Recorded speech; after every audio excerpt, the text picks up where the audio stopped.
Oh, this is Andrew, and this is a Garmin Varia UT800. We're going to go ahead and unbox it. It is a headlamp for your bicycle. It offers a GoPro mount, and or it's GoPro mountable, and is one of the reasons why I got it. And the other one is that, like other Varia devices, this guy, the tail lamp, it supports Ant Plus light profile, so you can control it using your Garmin Edge head unit or any other bike computer or computer that supports Ant Plus light profile. It just so happens that, as far as I know anyway, Garmin's the only one that does it. So we're going to go ahead and unbox it right now.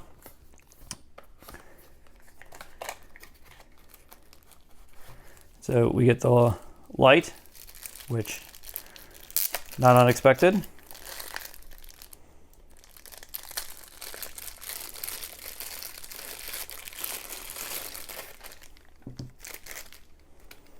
There is a massive mount where you can mount the light on the bottom and your edge on the top. There's two versions of this light. One comes with that. The other one comes with a strap that you put on your helmet. Get some hex keys, and I imagine that's the bolt to attach it to a GoPro mount. This is a micro USB cable. And a manual. And the mounting thing that if you were going to mount it on the bottom of this guy here, you would use. So let me get this stuff out of the way so we can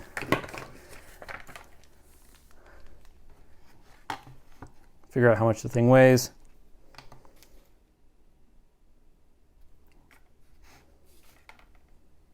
Okay, just make sure everything's zeroed here. All right, so the headlamp is 131.9 grams. The mount itself, I'm going to go with something massive. It is 50.6 grams with the thin rubber bit. The part that you would use to connect to the bottom here, that's 16.7. So altogether, that thing, 67.4, and plus the lamp, 199.3. If you're going to just use it with an existing GoPro mount, then you just want to add this screw to the mix if you don't already have one. And so that's 135.9. I use a titanium screw on my GoPro mount, so weighs a lot less than that. So the next step would be to turn on the Edge. The Garmin Edge. This is the Garmin Edge 530, but the process should be the same with all edges. And let's go ahead and zoom in here a little bit just to make it a little. So we're going to go ahead, go down to the menu,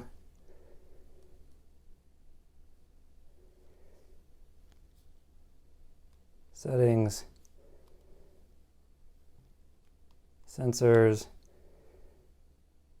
add sensor. Going to turn on the headlamp. Search all. Found it right away.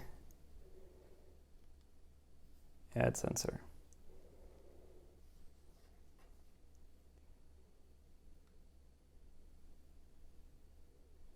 And I noticed that it turned right off.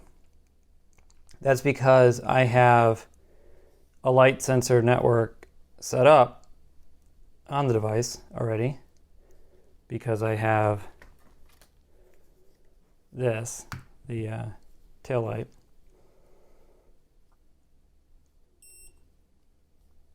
So now let's go ahead and look at the light network. So it has the radar and the headlamp in there. I like to run it in auto mode. Don't know why it keeps turning back to individual. And then I have it turn on the light turn on the lights when the activity starts. So let me just turn this on. I'm going to turn it sideways so it doesn't blind us.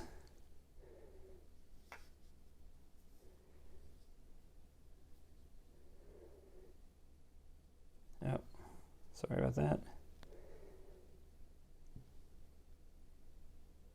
So let's see what happens if I turn this off.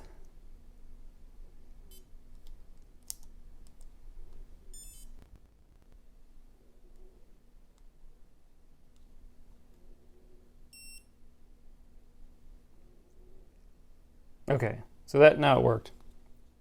That was odd. Here we have 3 examples of the UT800 in operation. In the top left, I have it set to auto beam adjustment, which is where it's supposed to vary the intensity based on the speed of the bike. I haven't found that works very well. It just kind of changes mode whenever, even though the speed is constant and the light level is constant. So I turn that off, which is what's shown in the top right. And then it just works the way that I expect it to, with the level of intensity based on the light level and how fast I'm going. And in the bottom section is just an example of the day flash mode. In operation, it works really well in these lower light situations as well as during the day. So we're here in my basement, and I wanted to, with the lights off, and hopefully this works out. I'm going to try to show what each one of the different light modes do for the headlamp. I usually leave it in auto mode to let the head unit control the headlamp. But there are lots of reasons why you might want to run it in individual. Individual lets you choose the mode yourself. And probably the biggest reason why you'd want to do that is to manage battery life. Battery life with the UT800 is, let's say, unpredictable when you allow the head unit to manage it. A lot of that is because it chooses the mode that it wants.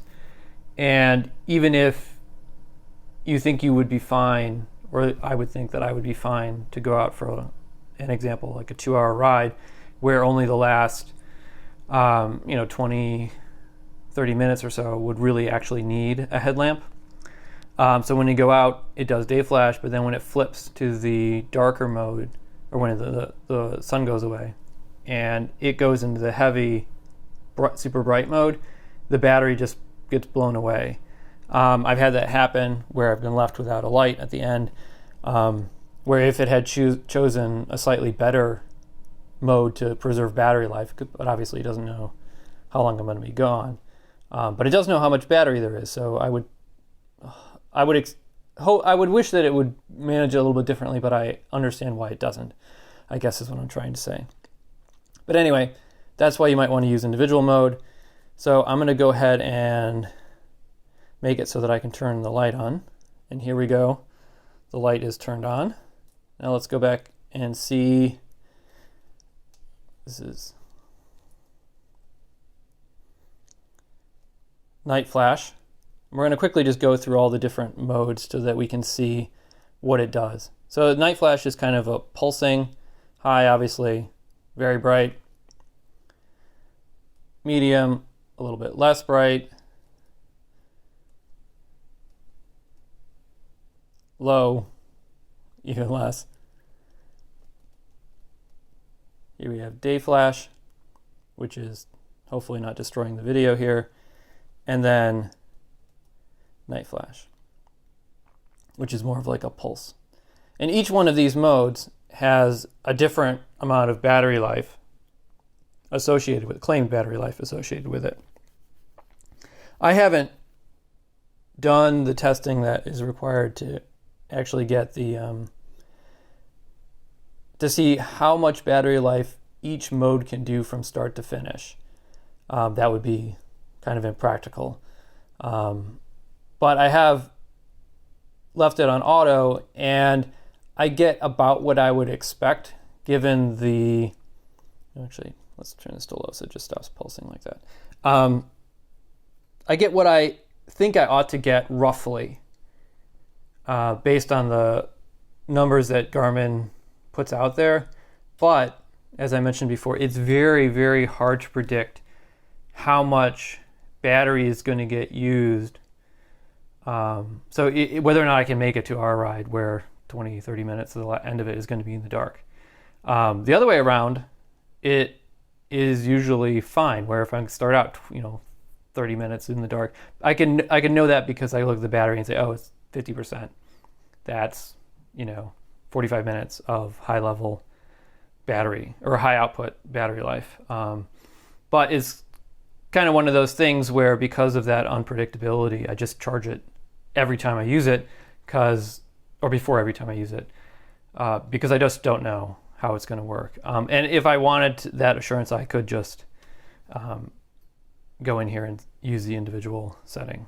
Okay, so final thoughts time with the Garmin Varia UT800 Smart Headlamp, Urban Edition. There's also a Trail Edition. The difference is only in what mount comes with the headlamp. The Urban Edition comes with the handlebar mount, and the Trail Edition comes with a helmet mount. I really like the automatic light adjustment. When you connect it with a Garmin head unit, it uses the Amp Plus light profile to manage the headlamp. And as long as you leave the auto beam adjustment feature off, it works exactly the way that I want it to, where ambient light and other factors like that control the mode that is used by the headlamp. And that is brilliant. I don't have to worry about it. I don't have to manage it myself. But that feature, when you leave it in auto mode, does make the battery life pretty unpredictable. So I just pretty much figured that I charge it after every use, unless I'm going to ride during the day, and I've only ridden it during the day before. It's annoying, but it is what it is, and I want to make sure that I don't get caught out with without a headlamp when I need it. The Garmin Varia UT800 is very Garmin specific. The Urban Edition comes with a Garmin mount. You can only use it with a Garmin head unit. While I can understand that, I guess, the Garmin is the only one that supports Ant Light right now. Other head unit vendors could support Ant Light profile very easily. They just don't. And it kind of is a little arrogant, I think, on the part of Garmin to just kind of assume that everybody who uses is always going to have a Garmin. Although you could just get the Trail Edition if you wanted to. But I don't think that I think they should provide a little bit more flexibility in the handlebar mount. That said, it is GoPro mountable, and that's the other reason why I got it. I needed a GoPro mountable headlamp because of how I have my handlebars set up. And the GoPro mount does work, but this could be specific to my GoPro mount, is that it's metal and this is metal, so they don't always stick together very well. So the lamp wants to, and it's very unbalanced, so the front of it wants to come down, even though if I tighten the bolt quite a bit. It's more of an annoyance than anything else, but I do worry about the long-term survivability of my metal out front GoPro mount. The other thing is that the Garmin Express app doesn't recognize the UT800, which is really annoying. The one I got came with the latest firmware, and I think you can update the firmware using the Garmin head unit, but I haven't had much success with that with the other Varia that I have. So I'm not holding out hope for that, but we'll wait and see if it's a problem. But it's annoying that Garmin Express doesn't support Garmin's headlamp. I know, weird. This leads to one of the major cons of the UT800, which is that you can't charge it while it's on. I don't know what Garmin was thinking with this. Yeah, if you go on a longer ride, you need more than 2 hours or 3 hours or whatever it is of light, and it runs out, and you need to bring an extra headlamp with you. Whereas it would just be a lot better if you could just bring a battery pack and charge the thing while you're using it. But in Garmin's infinite wisdom, that's not an option. Kind of sucks. I do think the price is reasonable for what it is. Obviously, you can find an 800 lumen headlamp for a lot less. But the need for a GoPro mountable headlamp, the price isn't actually that bad, all things considered. And then when you add in the extra smart features and the ability to control it from the head unit, I think it's not terrible. And I think I would buy it again. I'm considering getting the helmet one, because I think that it would be neat to have that as well. Anyway, thanks for watching. Hopefully you found it useful. If you did, please subscribe to the channel and like the video. Please leave any comments below, and I will get to them as soon as I can. Thanks.